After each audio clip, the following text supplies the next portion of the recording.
Present time में देखें तो हमारे पास में स्मॉल कैप कैटेगरी में बहुत सारे ऑप्शंस अवेलेबल हैं, लेकिन इन सब में Tata small cap fund most of investors की रिक्वायरमेंट्स में फिट बैठता है।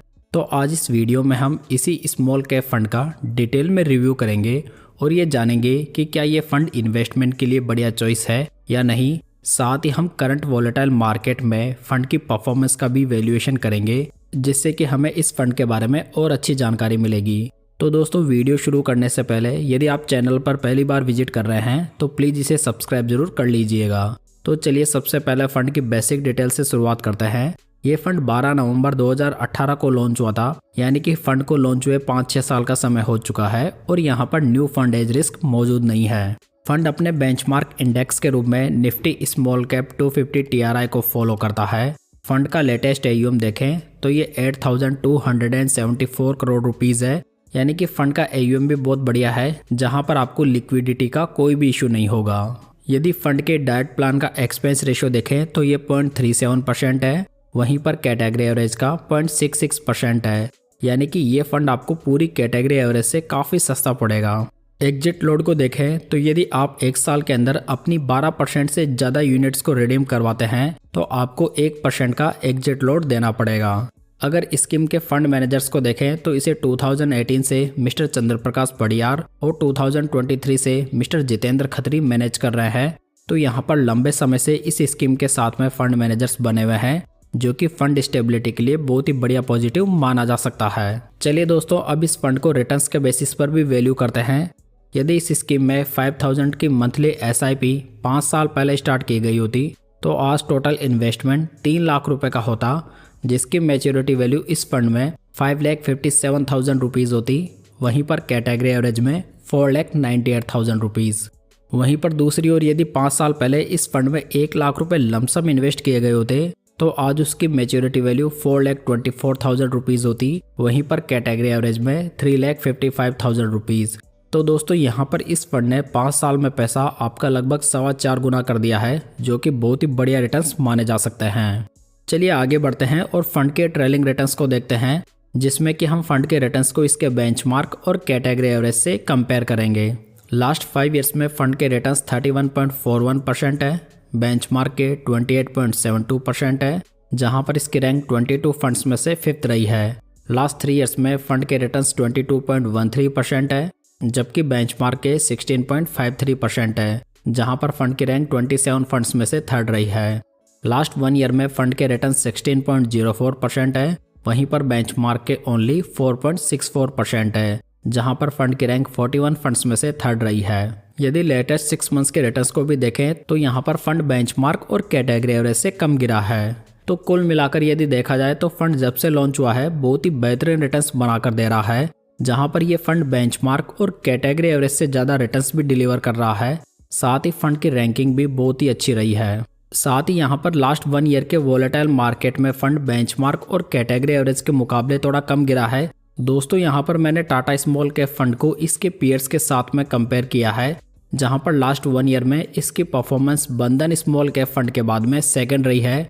कुल मिलाकर ये भी कहा जा सकता है कि इस फंड में आपको बहुत ही अच्छी डाउनसाइड प्रोटेक्शन भी मिल जाती है। नेक्स्ट, अब हम इस फंड को रिस्क रेशियोज के बेसिस पर वैल्यू करते हैं। यदि फंड का अल्फा देखें तो ये 5.98% है, वहीं पर कैटेगरी एवरेज का ओनली 1.78% है।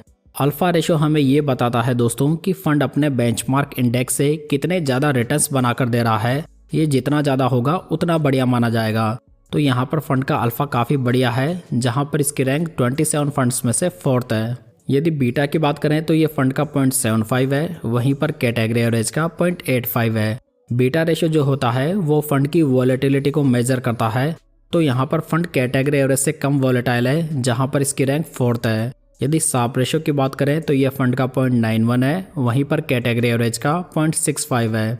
साप रेशो ये बताता है कि फंड कितने रिस्क फ्री रिटर्न्स बनाकर दे रहा है। तो फंड का साप रेशो भी बढ़िया है, जहाँ पर इसकी रैंक कैटेगरी में 3rd है। यदि स्टैंडर्ड डेविएशन को देखें तो ये फंड का 15.89 है, वहीं पर कैटेगरी एवरेज का 17.56 है।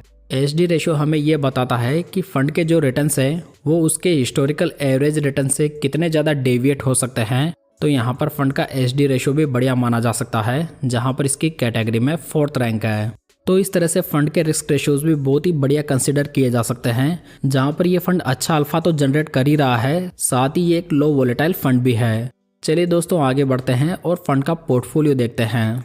टाटा स्मॉल कैप फंड के पोर्टफोलियो में 58 स्टॉक्स मौजूद हैं, जिसमें कि टॉप 10 स्टॉक्स का वेटेज 35.06% है।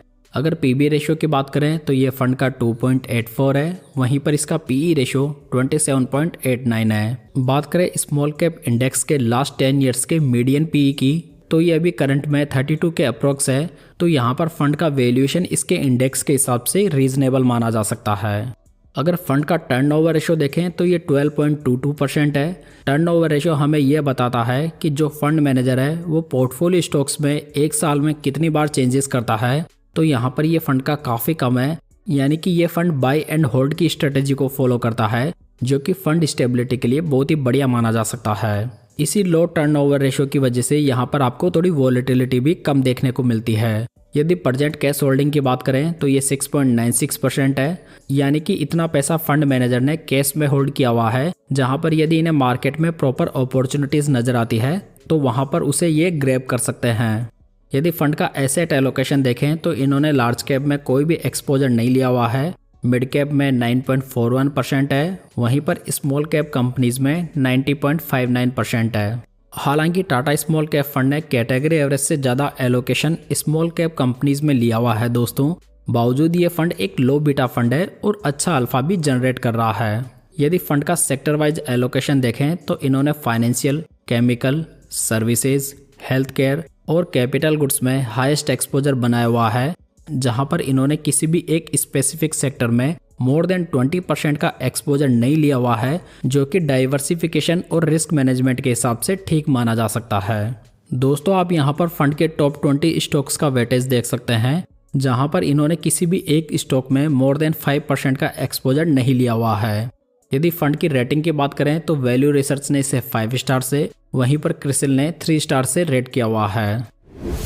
यदि किए गए एनालिसिस के बेसिस पर देखा जाए तो टाटा स्मॉल कैप फंड एक बहुत ही बढ़िया स्मॉल कैप फंड दिखाई देता है। ये स्मॉल कैप फंड लगभग सभी इन्वेस्टर्स के क्राइटेरिया में फिट भी होता है, जिसमें कि आपको good fund manager stability, high alpha, low beta, better risk adjusted returns, good valuation और बेटर फंड स्टेबिलिटी जैसे पॉजिटिव्स देखने को मिल जाते हैं। टाटा स्मॉल कैप फंड ना तो बहुत ज़्यादा एग्रेसिव फंड है, ना बहुत ज़्यादा कंजर्वेटिव है, जिसकी वजह से यहाँ पर आपको बहुत ही बढ़िया बैलेंस देखने को मिल जाता है। साथ ही ये fund quant small cap fund की तुलना में काफ़ी कम वोलेटाइल है, यानी कि इसमें काफ़ी अच्छी स्टेबिलिटी देखने को मिलती है। इसी वजह से जो निवेशक थोड़े स्टेबल स्मॉल कैप फंड के साथ में जाना चाहते हैं वो इस फंड को आगे स्टडी कर सकते हैं। तो दोस्तों ये थी आज की जानकारी। उम्मीद करता हूँ कि आपको पसंद आई होगी। वीडियो अच्छा लगा हो तो इसे लाइक, कमेंट और शेयर जरूर कीजिएगा। साथ ही इस चैनल को सब्सक्राइब जरूर कर लीजिएगा। तो चलिए दोस्तों फिर मिलते हैं किसी नई जानकारी के साथ।